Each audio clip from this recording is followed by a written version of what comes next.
최현기 목사님이십니다. 저희들한테 하나님 백성의 선교 2장과 4장을 강의를 해주시고요. 강의 첫 부분에 강사님께서 직접 본인을 소개하는 그런 이제 PPT가 준비되어 있어서 제가 간략하게만 소개를 드리도록 하겠습니다. 예, 그러면 우리 최현기 목사님 나와주세요.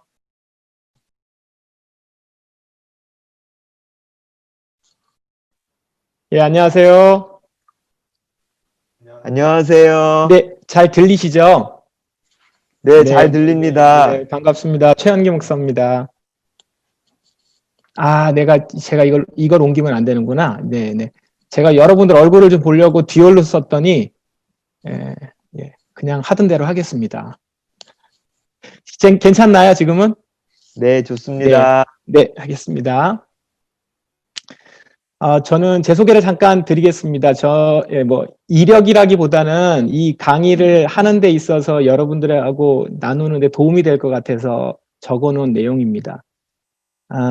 제가 대학교, 신학교 시절부터 해서 목사 안수를 받고 한 10여 년 동안 서울 용산에 있는 삼일교회, 이제 조금 나이가 있으신 분들은 삼일교회의 어떤 분위기나 이런 것들을 아실 수 있을 겁니다. 지금 젊은 분들은 좀 잘 모르실 수도 있는데, 그때 이제 제가 거기서 부목사 생활까지 하면서 선교를 담당을 했습니다. 국내 선교죠. 그러니까 국내 선교 한국에서 아우리치라고 해서 선교가 많이 막 활성화됐을 때, 그때였거든요. 그때 삼일교회에서 제주도에 한번 선교 여행을 가면 한 1,800명에서 2,000명이 갔습니다.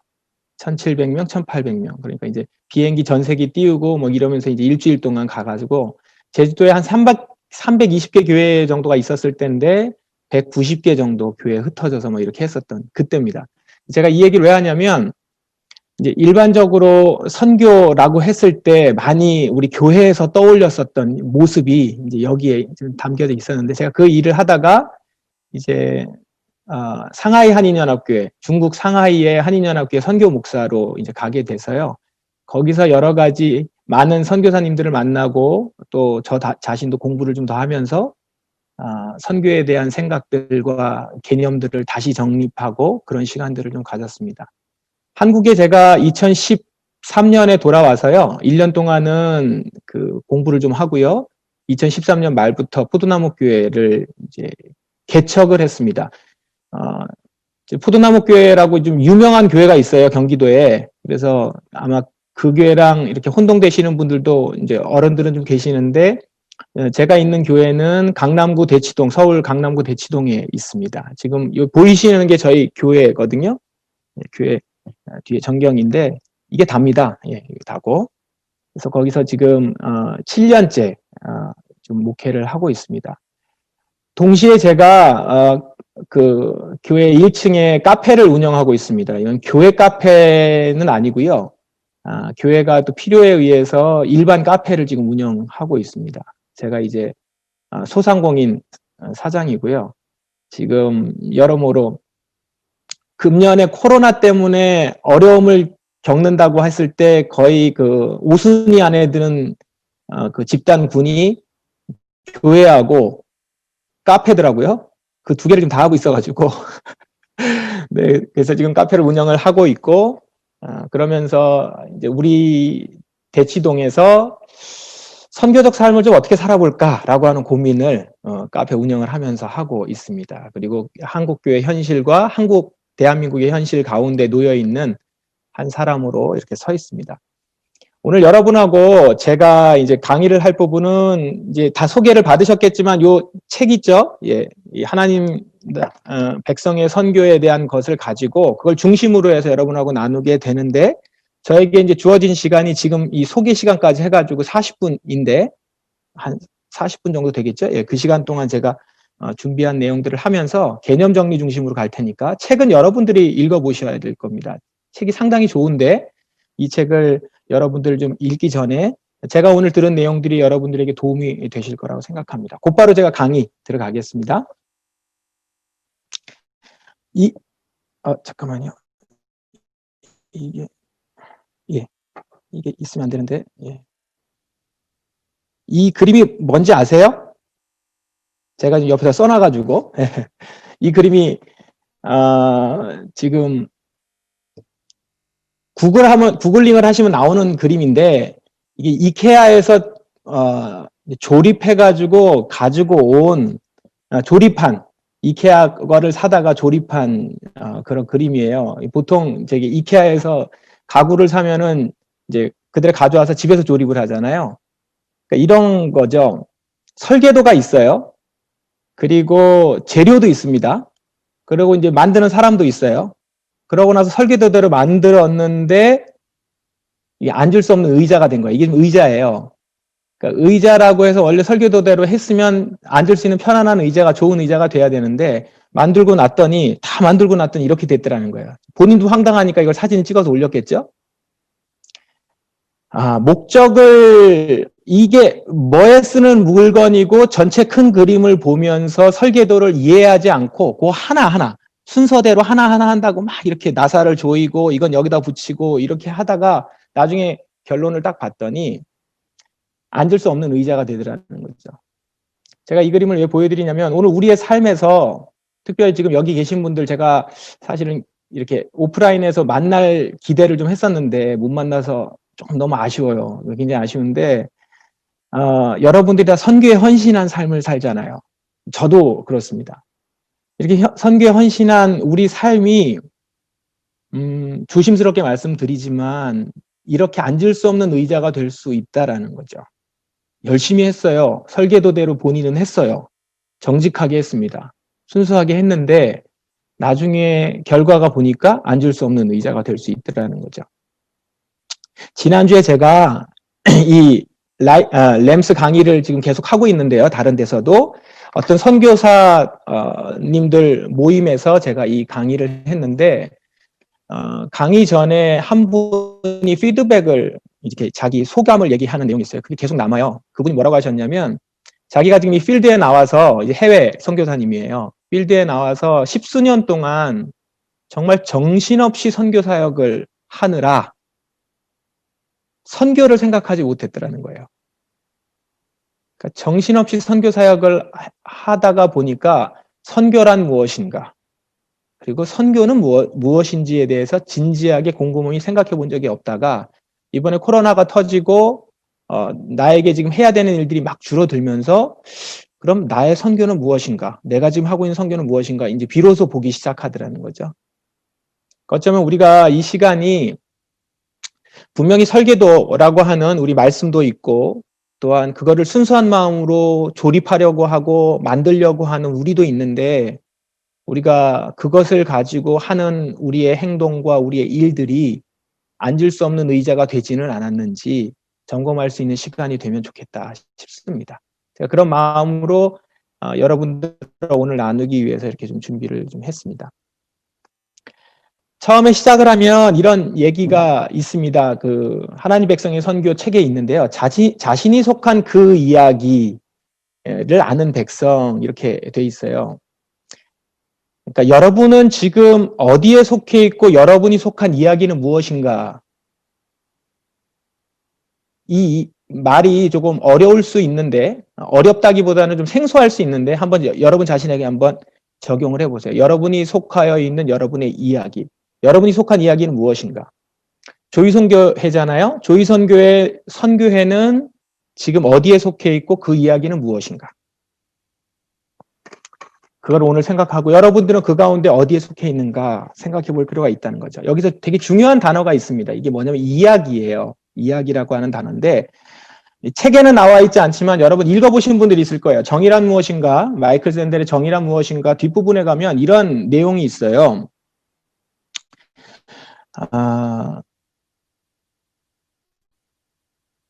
그 중간에 제가 읽어볼게요. 같이 한번 따라 보세요. 우리가 도덕적 행위자로서 목적과 목표에 도달하는 방법을 이제 설명하는 데 있어서 그 맥킨타이어라고 하는 사람은 서사라는 관념을 제시한다는 거예요. 그래서 인간은 이야기하는 존재다. 나는 무엇을 해야 하는가라는 물음에 답하려면 그 전에 나는 어떤 이야기의 일부인가 답할 수 있어야 한다라는 겁니다. 이게 무슨 말인가? 우리는 누구나 특정한 사회의 정체성을 지닌 자로서 둘러싼 환경 가운데서 나 자신을 이해한다는 거죠. 나는 누군가의 아들이거나 딸이거나 사촌이거나 삼촌, 이런저런 도시의 시민자, 어떤 것의 어떤 집단의 일원, 어떤 나라, 부족, 친족에 속하여 있는 사람, 그 이야기 가운데서 나의 삶의 행동들이 움직여진다는 거죠. 그래서 그 밑에 내 삶의 기정사실을 구성하며 내 도덕의 출발점인 바로 나의 정체성이라는 겁니다. 그래서 이 책에 뭐라고 나오냐면 서사적 존재라는 얘기가 나와요. 그러니까 내가 어느 이야기에 속해 있으며 그 이야기를 알 때 나는 누구인지에 대해서 설명할 수 있다는 것이죠. 다시 한번 질문해봐요. 여러분들은 어느 이야기에 속해 있습니까?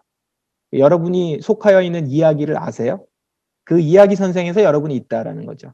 오늘 여러분하고 나누는 첫 번째 주제의 한 부분은 바로 그겁니다.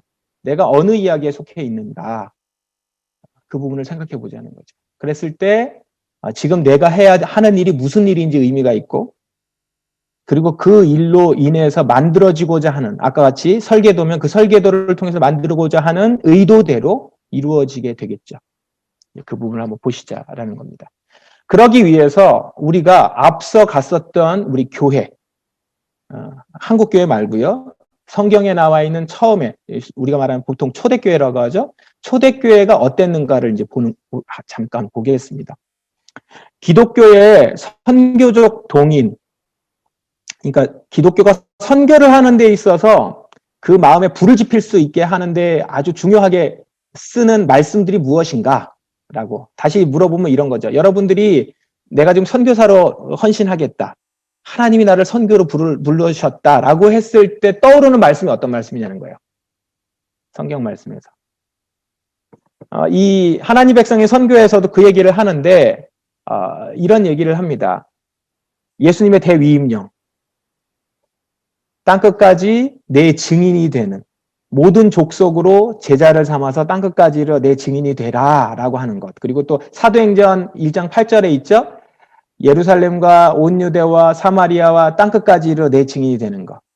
이런 얘기들이 우리를 선교에 그 동력화시켜서 그렇게 움직이도록 많이 기독교 선교에서 얘기를 한다라는 겁니다. 그럼 우리의 선교적 동인이 성경이라고 하는데 그 성경에서 얘기하고 있는 것이 바로 예수님의 대위임령, 그거에 따라서 교회가 선교를 시작했는가? 이렇게 한번 여러분 질문해 보셨어요? 아니면 여러분들이 그것들을 생각해 보셨나요? 저도 이제 이 책을 통해서 처음에 그것을 접하면서 한번 골똘히 생각해 봤습니다. 봤더니만 저도 선교 어디 가서 선교 주일에 설교를 하거나 아니면 많은 선교에 대해서 이야기를 할 때면 마태복음 28장 얘기하거나 사도행전 1장 얘기를 하거나 아니면 조금 더 가면 이제 마태복음 24장 얘기를 한다거나 뭐 이제 이런 얘기를 한단 말이죠. 다 주로 이제 마태복음, 사도행전, 신약을 가지고 얘기를 하는데 과연 그러면 교회가 시작했을 때 처음 교회가 그렇게 예수님의 대위임령을 가지고 시작했는가라는 거예요. 그런데 성경을 보니까, 성경을 다시 한번 들춰보니까 처음에 선교를 시작한 사도행전에 나오는 그 초대교회가 처음에 선교를 했을 때 예수님이 우리에게 이렇게 말씀하셨어 라고 해서 선교를 시작하지 않았더라는 거예요. 그러니까 대위임령이라는 얘기가 마태복음 28장에는 나오지만 그 말씀을 인용해서 그 초대교회에 있었던 성도들이 그리고 제자들이 내가 그래서 복음을 증거한다라는 얘기가 뒤에 하나도 나오지 않는다라는 겁니다. 그래서 제가 거기 글을 써놨죠. 이게 이제 책에 있는 내용 인용인데 신약 어디에도 그것이 언급되지 않았다는 사실. 대위임령이 신약 어디에도 언급되지 않았다는 사실을 기억하라라는 것이죠. 사도행전 15장에 보면 처음으로 초대교회가 고민에 빠집니다. 어려움이 한번 갈등이 있었던 적이 있어요. 유대인들에게 복음을 증거하는데 이제 이방인들에게 복음을 증거하는 문제들 때문에 고민을 해요. 근데 이방인들에게 복음을 증거하면서 이제 그 우리가 이방인에게 복음을 증거하고 선교하는 것이 도대체 이것이 하나님의 뜻이냐 아니냐 이거 갖고 공의회를 열죠. 회의를 합니다. 그 회의를 하는데 거기에서 사람들이 그럼 이제 이렇게 나와야 될 거 아니에요? 예수님이 우리에게 이 말씀을 하셨어. 땅끝까지 복음을 증거하라고 하셨어. 모든 족속으로 모든 민족으로 제자를 삼으라고 하셨고 아버지 아들과 성령의 이름으로 세례를 주라고 하셨어. 라는 말이 안 나와요. 그리고 그 말로 사람들이 하나가 되는 것이 아니라 오히려 어디서 선교적 동의를 찾느냐 하면 구약에 있는 예언서, 아모스서 그런 말씀들을 가지고 우리에게 말했던 우리의 역사 가운데서 하나님의 보내셨던 선지자들이 얘기했던 내용들이 바로 이런 내용이야. 이방인 선교가 이미 우리에게 계획되어 있었어. 이제 우리는 이거를 할 뿐이야 라고 하면서 선교를 하더라는 것이죠. 자, 그래서 예수님의 대위임령 때문에 선교가 시작된 것이 아니다 라고 하는 얘기를 해요. 그러면 예수님은 어떠셨는가? 그 부분도 볼 필요가 있죠. 제가 지금 그림을 두 가지를 뒀는데 첫 번째 그림은 이거는 뭐냐면요. 그 엠마오로 내려가는 두 제자들입니다. 예수님이 십자가에 죽으신 걸 보고 크게 실망하시고 엠마오로 이제 내려가는 그 제자이고요. 옆에 거는 이제 제자들을 만나는 오른쪽은 제자들을 만난 그날 저녁입니다. 엠마오 만난 그날 이게 다 같은 날이에요. 한 날 같은 날 일어나는 건데 이때 예수님께서 이 제자들을 만나셔서 엠마오로 내려가는 두 제자들에게 이제 예수님 부활하신 예수님이시죠? 그 예수님이 자신의 부활에 대한 이야기 그리고 예수님이 십자가에서 죽으신 게 어떤 의미인지를 쭉 설명을 하면서 그 설명을 하는데 거기에 그 누가복음에 보면 이렇게 얘기가 나오죠. 구약 성경이 어떤 이야기를 하고 있는지, 그러니까 성경이 어떤 이야기를 하고 있는지 얘기하는데 그 성경은 그 당시에는 구약이니까 구약 성경에서 어떤 얘기를 하고 있고 예수님에 대한 얘기가 어떤 얘기인지를 엠마오로 내려가던 두 제자들한테 설명을 한단 말이죠. 그 설명을 듣다가 이 제자들이 눈이 열리고 지금 예수님께서 죽으셨다가 이제 그 가운데서 예수님이 부활하신 것을 깨닫게 되죠. 예수님이 죽으시고 살아나신 것이 이미 계획되어 있고 일어난 일이라는 것을 깨닫게 돼요. 그러면서 엠마오로 내려가고, 그러니까 예수님이 죽으신 것에 크게 실망하고 자기 갈 길을 가던 그들이 다시 예루살렘으로 돌아갑니다. 그러면서 복음을 증거하는 사람이 되었더라라는 얘기가 나오죠. 그날 저녁에 예수님이 제자들을 만나시거든요. 12제자들에게 만나셔서 자신이 어떻게 부활하셨다라는 얘기를 하는데 그 부활하신 의미, 예수님의 십자가에 대한 얘기를 성경을 풀어가면서 얘기를 하시더라라는 거죠. 그러니까 예수님도 대위임령을 가지고 말씀을 하신 게 아니라는 겁니다.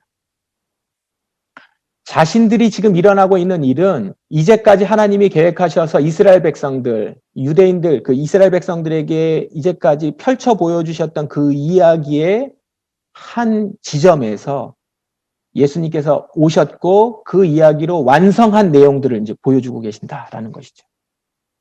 그래서 대위임령은 선교의 시작이 아니라 하나님이 이끌어가고 계시는 선교의 결과다. 이렇게 보여줍니다.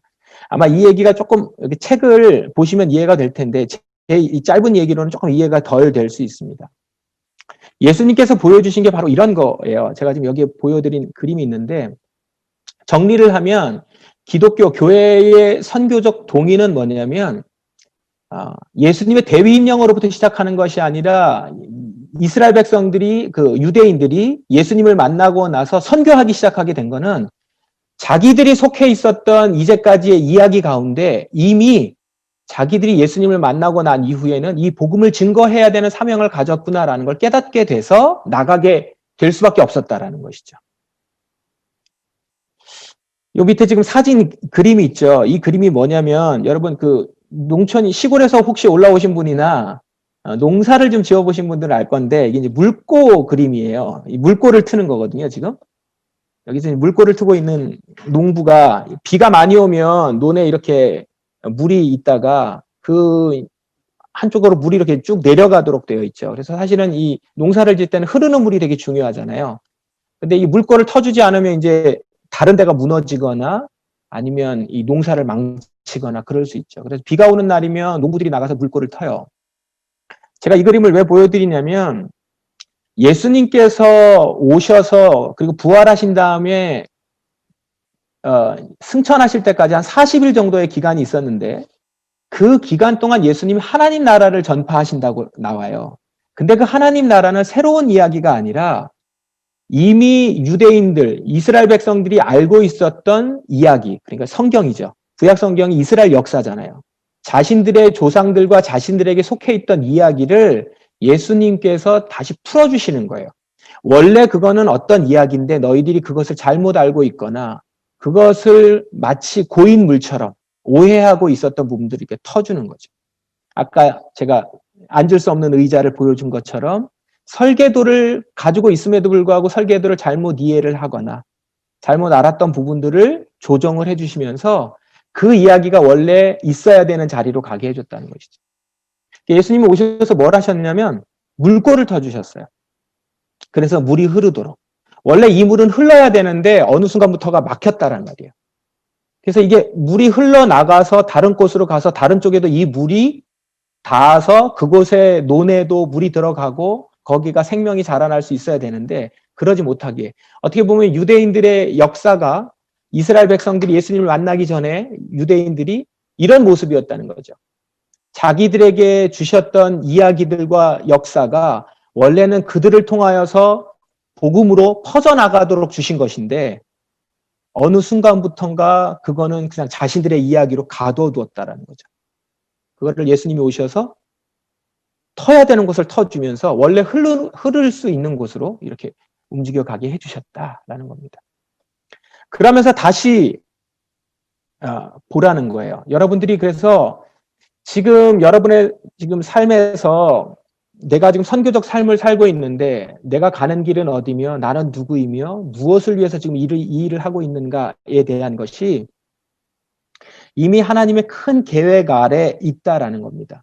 그것이 구약에 있는 이스라엘 백성들 뿐만 아니라 오늘 우리에게까지 연결이 되는 그 가운데 있는데 보통 우리는 선교라고 하는 개념을 얘기할 때 아까 얘기했던 부분이 그거죠. 예수 그리스도께서 오셔서 여기서부터 하나님의 선교가 시작됐다라고 그 선교 가운데 우리는 있다.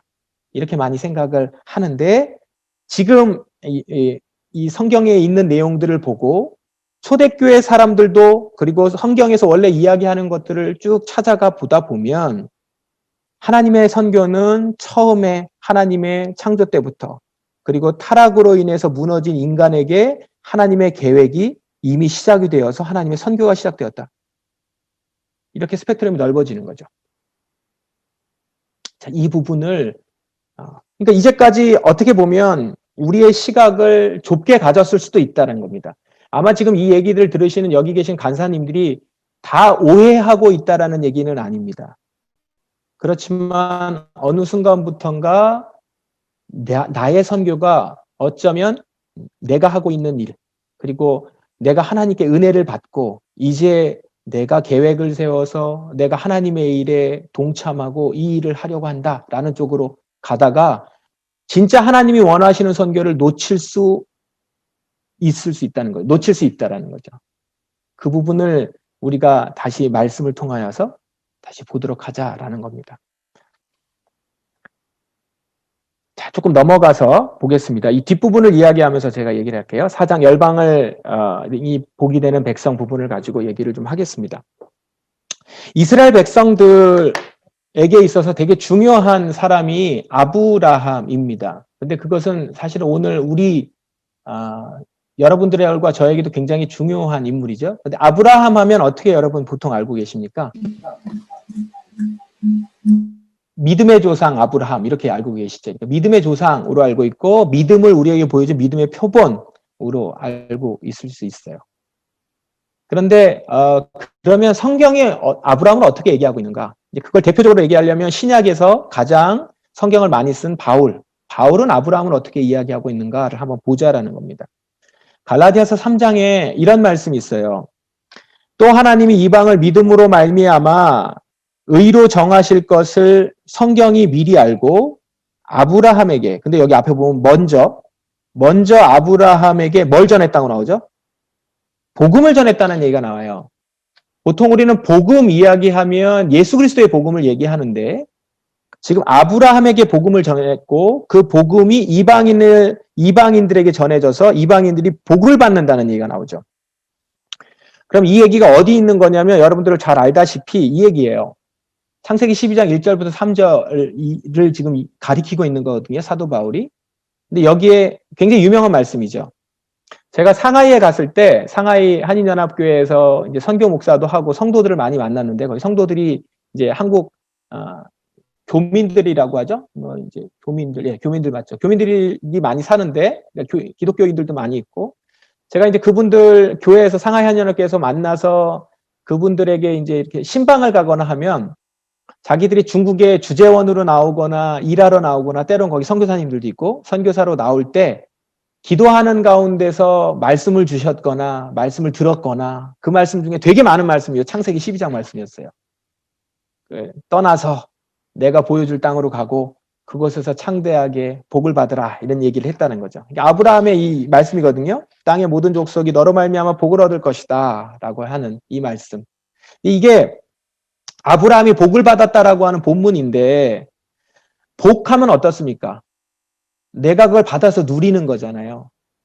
근데 지금 사도 바울은 이 본문을 이야기하면서 먼저 전한 복음이라는 거예요. 먼저 전한 복음. 복음 하면 뭐죠? 누구에게 좀 초점이 많이 맞춰져 있습니까? 상대방에게 초점이 맞춰져 있죠. 그러니까 복하면 내가 누리는 건데 복음하면 타인이 누리는 거예요. 근데 지금 사도 바울은 성경은 아브라함의 복을 받은 본문으로 보지 않고 먼저 전한 복음으로 본다라는 거죠. 그러면 이 내용이 어떻길래 이거를 복음이라고 얘기하는가? 거기에 이제 복이라는 단어가 나옵니다. 하나님께서 아브라함하고 약속을 하세요. 약속을 하시면서 뭐를 약속하시냐면 복을 약속하세요. 그래서 이 하나님이 복을 주시겠다. 그래서 하나님과 약속을 잘 지키면 아브라함이 복을 받아요.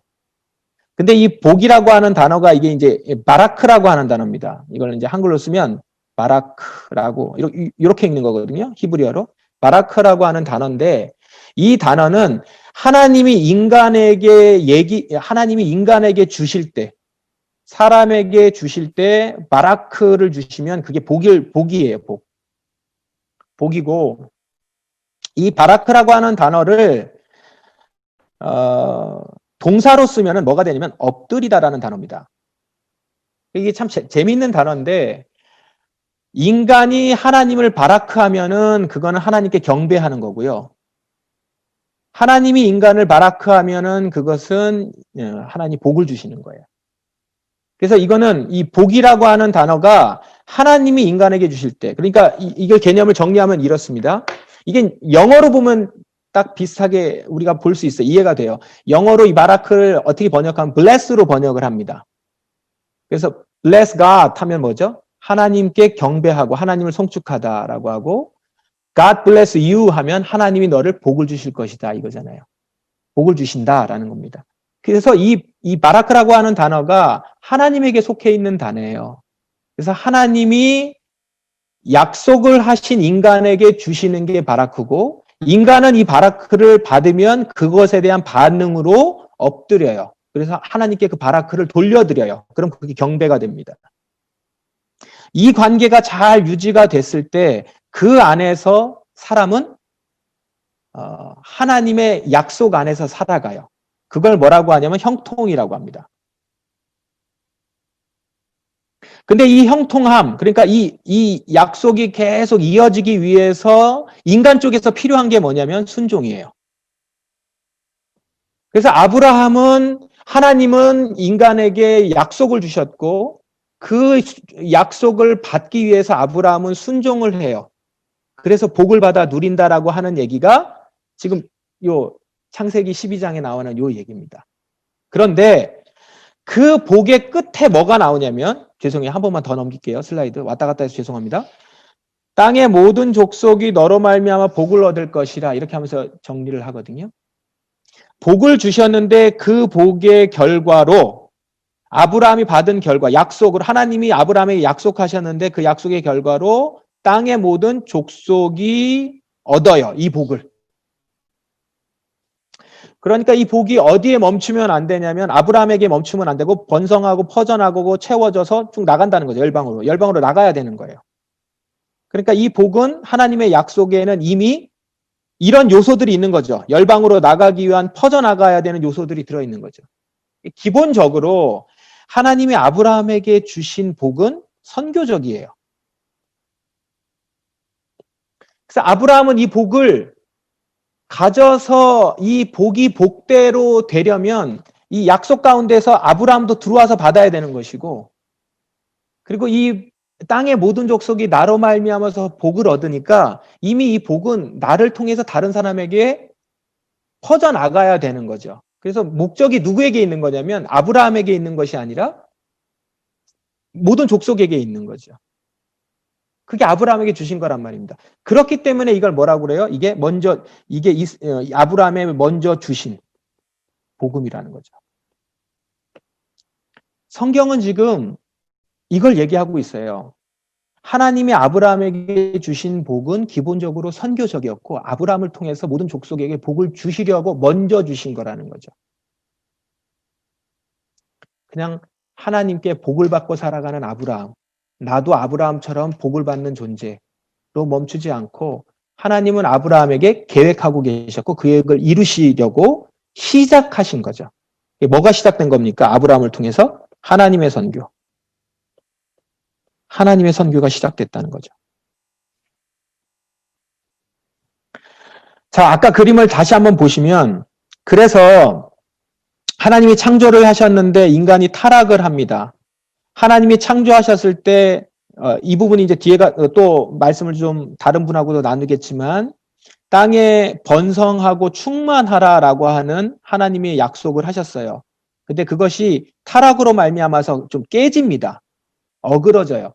어쨌든 간에 창세기 10장에 보면 사람들이 종족별로 언어별로 나라별로 흩어집니다. 자, 이렇게 흩어진 이들에게 하나님이 다시 원래 하나님께서 계획하셨던 그 구속 계획을 이루시고자 시작을 하시는데 누구로부터 시작하냐면 아브라함으로부터 시작한다는 거죠. 먼저 전한 복음. 그 복음으로부터 이제 하나님께서 시작을 하시고 그래서 하나님의 선교가 여기서부터 시작이 됐고 근데 이 먼저 전한 복음의 내용이 어디 가서 성취가 되냐면 예수 그리스도에게서 성취가 된다는 거죠. 성취가 되고 그것이 예수 그리스도로부터 성취가 돼서 완전히 마무리가 되면 어떻게 되냐면 처음에 하나님께서 종족과 언어와 나라에 증거하시려고 전하셔서 구원하시려고 했던 그대로 되어서 각 나라와 족속과 백성과 방언의 큰 무리가 하나님께로 나와서 경배해요. 그걸로 마무리가 돼요. 그 마무리까지 이루어지는 데까지 하나님의 선교가 여기서부터 시작이 된 거죠. 지금. 근데 그것이 아브라함으로부터 시작이 됐고 예수 그리스도를 통해서 성취가 됐고 이 성취라는 말은 조금 어려운 말인데 오늘 여기는 그냥 생략을 할게요. 됐고 그 다음에 그 예수 그리스도를 통해서 그러니까 한 가지만 얘기하면 예수 그리스도를 통해서 우리에게 아브라함에게 주셨던 것이 진정한 복음이었다는 것을 밝히 보여주셨다는 겁니다. 밝히 보여주셨다는 거죠. 완전히 보여주셨어요. 사도 바울도 그렇게 해서 알게 된 거죠. 예수님을 통해서 알게 됐어요. 아브라함이 주신 것이 복음이었구나를 알게 된 거죠. 그래서 예수님을 통해서 다시 아브라함의 복음을 받고 그렇게 보니까 하나님의 선교가 이미 시작이 됐다는 걸 발견하게 되니까 그 가운데서 사도 바울, 그럼 나는 뭘 해야 되는 존재인가? 예수님께서 성취하신 이 일을 이루기 위해서 자기 몸을 던진 거죠. 던져서 나간 것이 어디입니까? 각 나라와 족속으로 나가는 쪽으로 간 거죠. 그 일에 여러분들도 동참해야 됩니다 라고 하면서 증거했던 내용들이 서신서 내용입니다. 그러니까 이것은 선교가 서신서에서부터 시작된 것이 아니라 이미 시작된 선교에서 잃어버렸고 우리가 잘못 알고 있고 오해하고 있었던 것들을 이제 다시금 일어나서 새롭게 할 수 있도록 아까 제가 보여줬던 그 물고 그림처럼 물고가 터지면서 물이 흘러가기 시작한 거죠. 제대로 이제서야. 예수 그리스도께서 열어주셔서 다시 흐른 거죠. 근데 원래 그 물은 흐르도록 되어 있어요. 원래 흐르도록 그렇게 흘려보냈는데 이스라엘 백성들이 막았었던 것들, 막히게 됐던 부분들을 다시 터서 그렇게 이제 가게 됐다라는 겁니다. 그걸 다시 정리해서 보여드리면, 그래서 아브라함은요, 그냥 복을 받아 누린 사람, 처음에 복을 받은 사람, 믿음의 조상, 그렇게 얘기하기보다는 복음의 대행자, 복음을 전하는 사람이라는 거죠. 근데 아브라함은 이 그림을 완벽하게 볼 수 없었어요. 자신이 가지고 있는 이 큰 그림을 다 몰랐죠. 본인에게 어떻게 이루어지는지도 잘 몰랐잖아요. 그리고 굉장히 힘들어하고 헷갈려 합니다. 그래서 자신에게 지금 이 나이 든 자신에게 다음 비전이 있는 그 아들이 있다라는 것부터 오해하기 시작하고 뭐 그렇긴 해요. 근데 그 일을 예수 그리스도께서 성취하셨다라는 거죠. 예수 그리스도를 통해서 완벽한 그림을 봤다라는 겁니다. 이걸 계시라고 하고 계시됐다고 하는 것이죠. 그래서 이 약속이 뭔지, 약속의 실체가 뭔지를 본 거죠. 그래서 이 아브라함의 이야기도 예수 그리스도를 통해서 다시 보게 되는 거죠. 그렇게 보니까 어떻게 이야기할 수 있는가? 하나님이 이 일에 헌신하셨다라는 것들을 알게 되죠.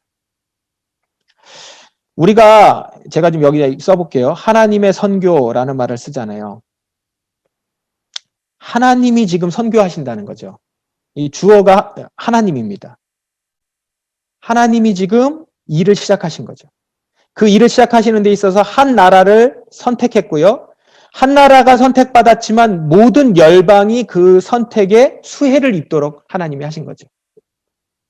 근데 우리가 잘 알듯이 구약의 이야기를 쭉 보면 이스라엘이 이것을 제대로 수행하지 못해요. 그래서 실패한단 말이에요. 수행하지 못하기 때문에 예수 그리스도께서 오셔서 그것을 다시 수행할 수 있도록 하는 거죠. 어쩌면 이스라엘에게 주어진 선교는 실패한 거예요. 그래서 이스라엘의 선교는 실패했을지 몰라요. 그러나 하나님의 선교는 실패하지 않았죠. 왜요? 이미 이스라엘이 그렇게 실패할 것도 예상하셔서 하나님이 어느 순간부터 예수 그리스도를, 그 메시아를 예언하시죠. 그가 왔을 때 당신의 계획은 완전히 이루어질 것이다. 하나님의 선교는 지금도 실패하지 않고 이루어진다라는 얘기를 예언자들, 선지자들을 통해서 해주셨고, 예수 그리스도는 오셔서 그렇기 때문에 무슨 얘기를 하시냐면 선지자들을 통해서 하나님이 말씀하신 그 계획이 나를 통해서 오늘 이루어진다는 걸 계속 얘기하시면서 하나님의 선교는 오늘도 실패하지 않았다. 그 이야기를 계속 말씀을 하셨던 겁니다. 정리하면 이렇습니다. 아브라함은 선교를 위해 선택된 사람이라는 겁니다. 선교를 위한. 그러면 아브라함의 후손은 누구예요? 아브라함의 후손은 혈통적인 그냥 믿음을 따라가는 그런 후손이 아니라 아브라함의 약속, 우리가 아까 봤었던 그 약속을 상속하는 자, 그 사람이 아브라함의 후손이라는 거죠. 그러면 약속의 상속자가 누구냐? 아브라함의 약속의 성취자인 예수를 믿는 모든 나라의 사람들. 그 예수가 뭐 하셨다고요? 하나님의 선교를 성취하신 분으로 이 땅에 오신 분으로 믿는 게 메시아거든요. 그렇게 믿는 자들이 바로 아브라함의 약속을 지금도 상속받은 자. 오늘 이게 바로 교회 그리고 우리입니다. 자, 그렇다면 그렇게 아브라함의 약속을 상속받은 사람은 아브라함의 복을 공유하죠. 근데 그 복은 자기에게 머물거나 멈춰 있는 복이 아니라 자기를 통해서, 나를 통해서 아브라함을 통해서 모든 민족이 복을 받도록 하신 것처럼 나를 통해서 이 복이 또 확산되도록 오늘도 일하시는 하나님의 선교에 동참하는 자로 오늘 사명을 부여받았다는 겁니다.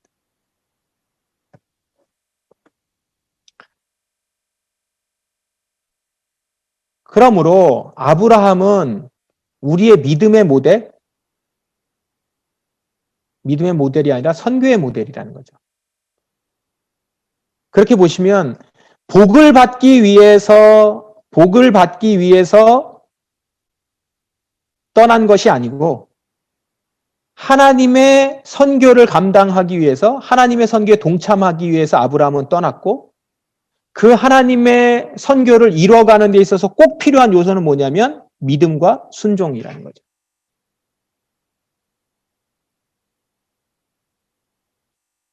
그러므로 선교는 우리의 정체성입니다. 정체성이라는 건 뭐냐면 내가 지금 여기에 있는 데 있어서 나에게 속하여 있는 이야기, 내가 하나님을 만났잖아요. 여러분들이 어느 순간부터 하나님을 만나셨을 거예요. 그 하나님을 만나면서부터 하나님의 이야기를 들었거든요. 근데 그 하나님의 이야기 가운데에 지금도 하나님의 이야기가 이어지고 있고 그 하나님의 이야기에 많은 사람들이 동참하기 시작하면서 자기의 삶이 하나님의 이야기로부터 재세팅이 다시 되면서 정체성이 세워지는 거죠. 그렇게 여러분들도 지금 세워진 거거든요. 저도 그렇고요.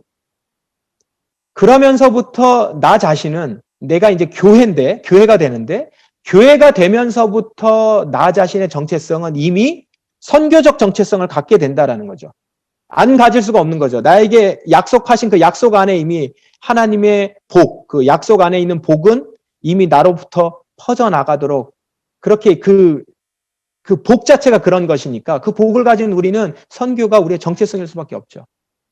그래서 오늘 이 크리스 라이트 책에는 이런 얘기를 해요. 설명을 아주 참 잘했다고 저는 생각하는데 선교적 교회라는 말은 사실 안 어울린다는 거예요. 이 말은 이런 말이라 비슷하게 들린대요. 여성인 여자. 여성인 여자. 그러니까 어떻게 보면 동의 반복인 것이죠. 똑같은 말을 반복한. 조금 다를 수는 있으나 여성하고 여자를 조금 다르게 볼 수도 있지만 같은 말이라는 거죠. 그러니까 선교적 교회라고 하는 것은 둘을 뗄래야 뗄 수 없는 관계라는 겁니다. 여성과 여자를 뗄 수 있어요? 요즘은 자꾸 떼려고 하긴 하는데 뗄 수 없는 거란 말이죠. 그러니까 선교와 교회는 뗄 수 있는 게 아니라는 거죠. 그런 의미에서 감히 얘기합니다. 선교적이 아니라면 교회는 교회가 아니라는 거죠. 그래서 오늘날 우리가 선교적 교회 이런 말을 되게 많이 쓰는데 사실은 선교적 교회라는 말은 이제 선교를 강조하기 위해서 쓰는 것은 좋지만 선교적 교회가 있고 선교적 교회가 아닌 교회가 있는 것은 아니라는 거죠. 성경에서 성경적 교회라고 하면 그것은 선교적 교회가 될 수밖에 없다. 그 얘기는 단지 교회 공동체만 얘기하는 것이 아니라 교회인 여러분, 우리는 선교적인 사람이 될 수밖에 없고 선교를 나의 삶의 정체성으로 가질 수밖에 없다라는 것. 자기 정체성을 그렇게 보면서 자신의 삶을 돌아보라는 겁니다. 자, 여기서 이제 제가 마무리 정리를 좀 하겠습니다. 우리의 이야기, 여러분의 이야기를 한번 돌아보세요. 내가 내 삶을 볼 때, 내가 좀 하나님을 위해서 선교한다라고 해요. 그러면서 우리는 많은 경우 나 자신의 계획을 세워갑니다. 하나님을 위해서 내가 이런 일을 해야겠다. 이렇게 목표를 세우고 또 이제 선교 단체 안에서 내가 이런 사역을 감당해야겠다. 라고 얘기를 하는데 그렇게 얘기를 하는 가운데서 어느 순간 또 되게 열심히 해요. 굉장히 열심히 순수하게 하는데 그러면서 어느 순간부턴가 이것이 나의 선교가 되고 내 선교가 되면서 그 내 선교를 이루어 주시기 위해서 기도하기 시작해요. 하나님 저의 선교를 이루어 주십시오. 근데 안타깝게도 나의 선교를 이루어주시는 데 있어서 하나님께서 내 선교를 그렇게 이루어주시지 않는 거예요. 그래서 내가 계획하고 내가 하나님을 위해서 하겠다고 뛰어들었는데 나의 선교가 실패로 돌아갈 때가 많았더라는 거죠. 지금 올해를 이제 정점으로 해서 이전에도 그랬고요. 많은 교회가 많은 선교사님들이 많은 선교단체들이 굉장히 어려움과 혼란들을 겪고 호소를 했어요. 그게 뭐였냐면 우리가 계획된 대로 우리가 선교하고 선교 사역을 하던 대로 그렇게 이제 되는 시대가 아니더라는 거예요. 우리가 선교한다고 하나님을 위해 선교한다고 준비한 것들이 하나도 이루어지지 않는 것 때문에 생기는 고민과 과연 하나님이 우리에게 역사하시는가? 이렇게 우리가 고민하고 어려움을 토로했었더라는 거죠. 그런데 오늘 말씀에서는 어떻게 질문을 하고 어떻게 얘기를 해야 되죠? 나는 지금 하나님의 선교에 동참하고 있는가? 내 선교에 하나님이 일해 주시도록 하나님을 초대했는가? 아니면 하나님의 선교에 내가 지금 동참하고 있는가? 우리는 하나님의 선교, 하나님이 지금도 이뤄가고 계시는 선교에 동참하는 자들로 지금 우리가 그 자리에 있는 것이죠. 그러면 더 어디에 집착해야 되죠? 어디에 집중해야 되죠? 내 선교 계획을 더 잘 짜고 내가 계획한 걸 더 잘 짜는 것이 아니라 하나님이 원하시는 선교, 하나님이 지금 선교를 어떻게 이루어가고 계신가를 더 보게 돼야 되고, 그러기 위해서 우리는 다시 성경으로 돌아가고 하나님께서는 어떤 말씀을 하고 계시고 어떻게 지금 이루어가고 계시는가를 보려고 하는 쪽으로 우리가 쭉 가고 계셔야 된다는 거죠. 그런 측면에서 지금 이 간사 수양회에 참석하고 계시는 여러분들, 여러분 자신도 돌아보시면서 여러분이 소속되어 있는 그 그룹에서 과연 하나님께서 지금 이 시대에, 이 시기에 우리에게, 그리고 나에게 하나님께서 원하시는, 그리고 지금도 이뤄가고 계신 하나님의 선교는 어떤 것인지, 그를 좀 진지하게 묵상하고 깊이 볼 수 있는 시간으로 이 시간을 만들어 가시면 참 좋겠다 싶습니다. 제가 이제 이 내용들과 관련해서 이런 소그룹 내용들을 좀 드렸거든요. 여러분들 이것을 가지고 함께 좀 중심을 해서 말씀을 좀 나누실 수 있으면 좋겠습니다. 제가 조금 이따가 마무리 같이 또 하도록 하겠습니다. 여기까지 하겠습니다. 네, 감사합니다. 저도 이제 강의를 들으면서, 그 전에 알고 있었던 어떤 선교라는 개념, 뭐, 예를 들어서 뭐, 선교하면 딱 떠오르는 게 이제 해외 선교, 내지는 뭐, 전도, 이 정도였는데, 또 성경을 제대로 연구해 보면 선교라는 개념 자체가 훨씬 달라지는구나 하는 생각들을 좀 해보면서, 우리가 하고 있는 사역도 이처럼 정말 성경을 깊이 알고 그 안에서 그 밑밭, 그것을 기초로 한다면 뭔가 또 달라지지 않을까 하는 생각들을 하면서 성경을 더 알아가야 되겠다 하는 것들에 도전을 받는 그런 시간이었습니다. 이 시간에는 우리 최영기 목사님 다시 모시고요. 저희들 발표에 대한 또 정리 겸 또 박기모 간사님이 질문 하나 올려주셨는데 그 질문 좀에 대한 답변도 듣는 시간을 좀 갖도록 하겠습니다. 네. 목사님, 제 목소리가 잘 들리세요? 네, 잘 네네. 들립니다. 예. 너무 잘 들었고요. 이 강의를 이제 줌으로 하다가 보면 이제 피드백이나 반응을 그냥 목사님 혼자 쭉 목소리가 좀 나갈 때가 있어요. 끊기는데요. 사실 좀 제가 한 거에 비해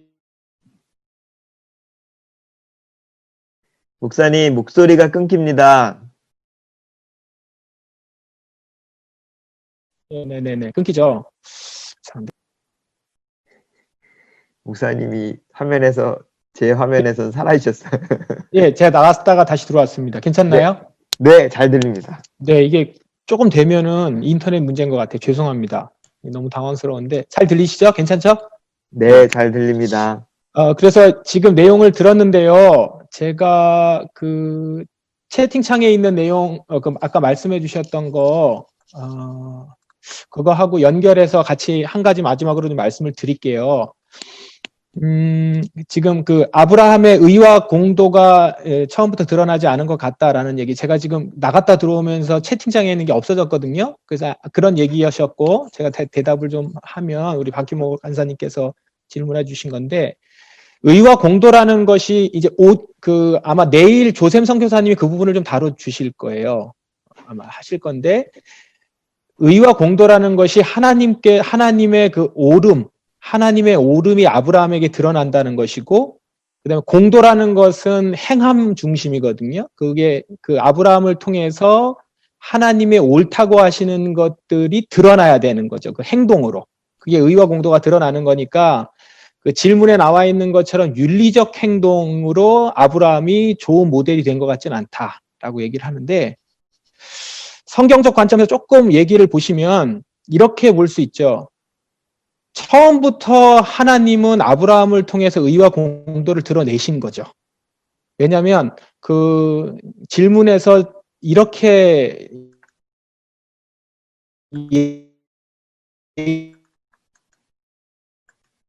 얘기를 하셨어요. 그가 윤리적이지 못했다는 거죠. 그것이 윤리적이지 못하며 하나님의 의롭지 못하다는 것을 하나님이 아브라함에게 꾸짖으셨거든요. 애굽이나 다른 사람들에게는 하지 않았던 얘기를 하나님께서 아브라함에게 해 주셨단 말이죠. 그러면서 아브라함은 그것 때문에 혼나기도 하고 그 삶의 모습에서 그의 모습이 굉장히 힘겨운 일을 겪게 됐죠. 사실은 아브라함이 하나님을 만나면서부터 여러 가지를 겪거든요. 그러니까 사실은 아브라함의 인생 자체는 의와 공도가 드러난 거죠. 저는 그런 측면에서 아브라함 자체가 윤리적인 행동을 했느냐 안 했느냐는 두 번째 문제인 것이고, 그가 그것을 했을 때에 칭찬을 받는 좋은 모습이 됐을 수도 있고, 그러나 그렇지 못했을 때도 하나님은 그를 통해서 그를 꾸짖으시거나 그에게 하나님이 나타나셔서 행하셨던 것들은 하나님의 의로움이 이런 거라는 것을 아브라함의 인생을 통해서 보여주신 것이죠. 그런 측면에서는 의와 공도가 드러났다고 생각을 합니다. 그걸 제가 연결을 해서 제 경우를 좀 말씀을 드리면, 제가 있는 곳이 강남구 대치동이에요. 이곳을 거쳐서 공부해 주신 적 있죠? 이곳은 그 학원 1번가입니다. 그리고 국내에서도 땅값이 제일 비싼 곳이기도 하고, 제가 이곳에서 우리 성도들과 나누는 이슈는 두 가지입니다. 자녀 교육에 대한 거, 그리고 부동산 문제입니다. 이게 한국교회 가장 중요한 이슈 두 가지잖아요, 지금도. 이 부분에 대해서 하나님의 의와 공도가 드러나지 않으면, 그리고 그리스도인들에게 있어서 이 부분에 대한 치열한 고민이 없으면 그 삶은 아무리 성경을 이야기해도 사실은 조금 구분해서 설명하자면 선교적 삶이 아닌 거죠. 그래서 저는 이 설교를 하는 순간, 성도들한테 하는 순간 굉장히 피곤한 길로 들어가게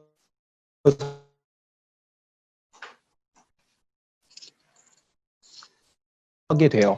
사실 제가 얘기한다고 해서 부동산이 과연 하나님께서 기뻐하시는 내가 가지고 있는 돈을 지금 어떤 식으로, 여러분들도 다 가지고 있는 거예요. 내가 지금 가지고 있는 목돈이 있어요. 그거를 지금 내가 저 아파트를 사는데 투자할 것이냐 말 것이냐, 그리고 우리 아이를 영어 유치원에 보낼 것이냐 말 것이냐의 고민에 들어가요.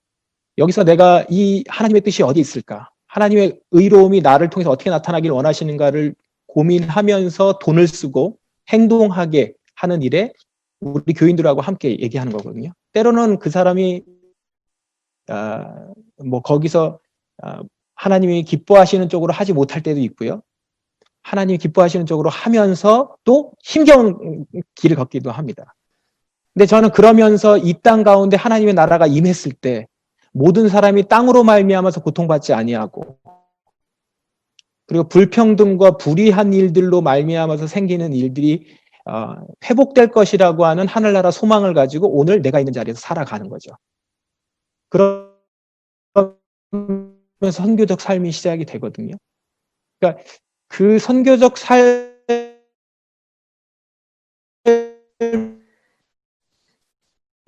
모습이 내가 이렇게 살아 보여주는 거죠. 이거는 타문화권에 가든지 여기에 있든지 어느 곳에서도 해야 되는 행동이고, 하나님이 아브라함에게 복이라는 약속을 주시면서 그 복을 받기 위해서 너가 가야 될 일이 바로 그것이다, 이렇게 주신 것이니까 동시에 시작이 된 것이고, 저는 그런 의미에서 아브라함이 받았던 복을 받은 상속자로 여기며 그것이 저의 성경적 근거이기도 합니다. 그걸로 제가 설교하고 또 우리 목회도 그걸로 이끌어가고 있고, 그런 식으로 진행을 하면서 삶을 결정을 해 나간다라는 것이죠. 제가 이제 이런 식으로 답변을 하나를 하고 마무리식으로, 제가 주어진 시간 마무리 정리를 좀 하면, 지금 계신 분들은 다 선교 사역을 감당을 하고 계시잖아요. 선교 사역을 감당하고 계시고 선교의 어느 부분들을, 그리고 하나님의 선교 안에서 여러분들이 치열하게 그리고 순수하게 일들을 감당하시는 분들이실 거예요. 그러나 때로는 그 가운데서 아까 몇 분이 얘기하셨지만 고민이 있습니다. 나는 지금 이걸, 내가 생각하는 선교는 이게 아니었는데, 내가 지금 편지 봉투에 풀이나 붙이고 있는, 그리고 내가 뭐 이런 일을 하려고 온 게 아닌데, 이제 이러면서 내가 생각했던 선교의 그림이 있는데 그 그림에 맞지 않음으로 인한 자괴감, 그리고 고민들이 있습니다. 물론 그 고민은 하셔야 됩니다. 보다 나은 모습을 가지셔야 될 수 있으니까. 근데 그러면서도 한편으로 놓치지 말아야 될 것 중에 하나는 제가 이 단어를 쓰기를 좋아하는데요. 하나님의 선교라고 하는 큰 영화라고 한다면 하나님께서 하나님의 그 일들을 찍으시는 그 감독이고 여러 배우들을 캐스팅하시거든요.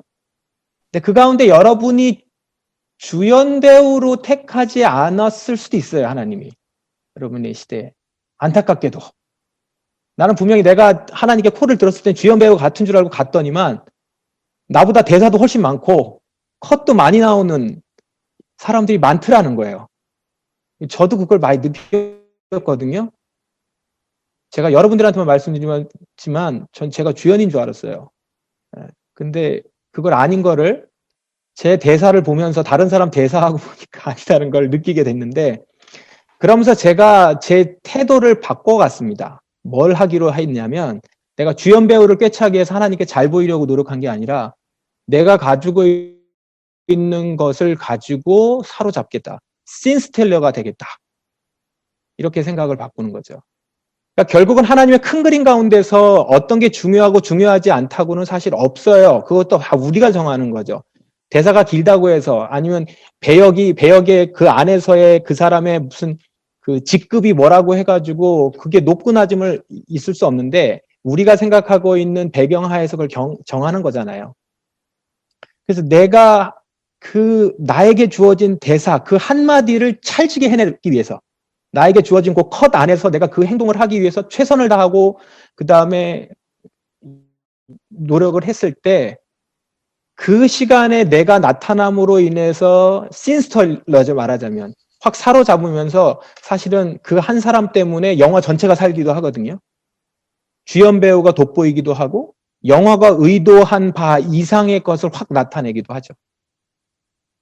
저는 여러분 한 사람 한 사람이 그런 사람이 됐으면 좋겠다는 것이죠. 그렇게 되면 살아 움직이죠. 하나님의 선교가. 그리고 하나님은 그 사람을 반드시 계속 사용하시죠. 그리고 내가 바로 원하던 바로 그 지점에 네가 있구나라고 얘기를 하시는 거니까요. 그러니까 이것은 하나님과 나와의 관계가 분명하고 건강하고 친밀하지 않으면 가능하지 않은 일들이죠. 아까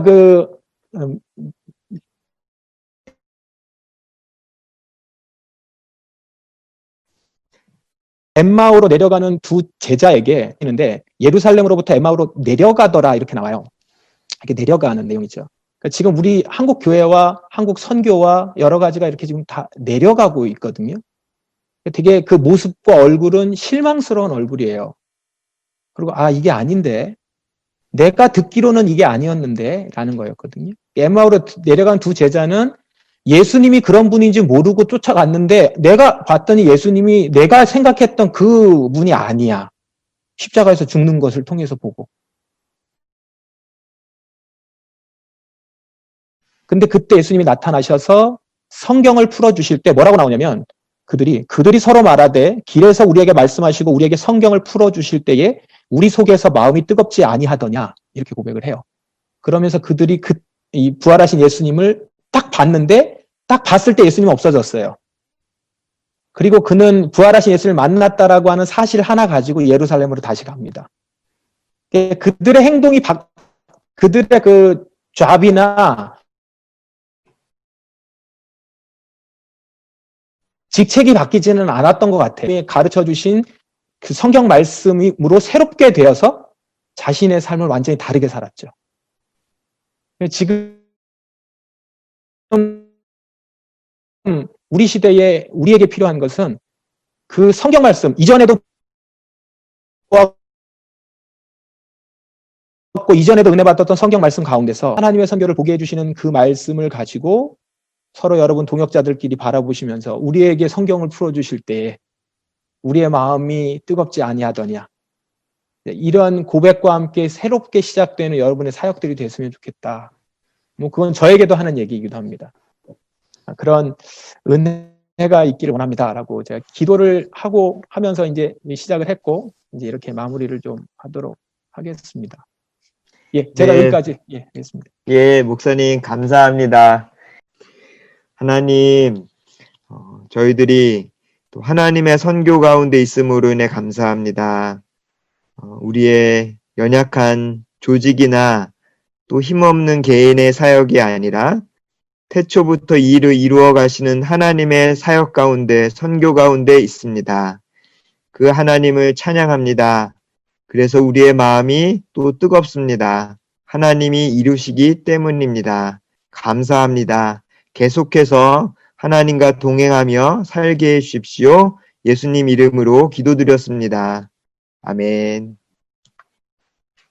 예, 오늘 귀한 강의해 주신 우리 최영기 목사님께 한번 박수 한번 치겠습니다. 감사합니다. 예, 감사합니다.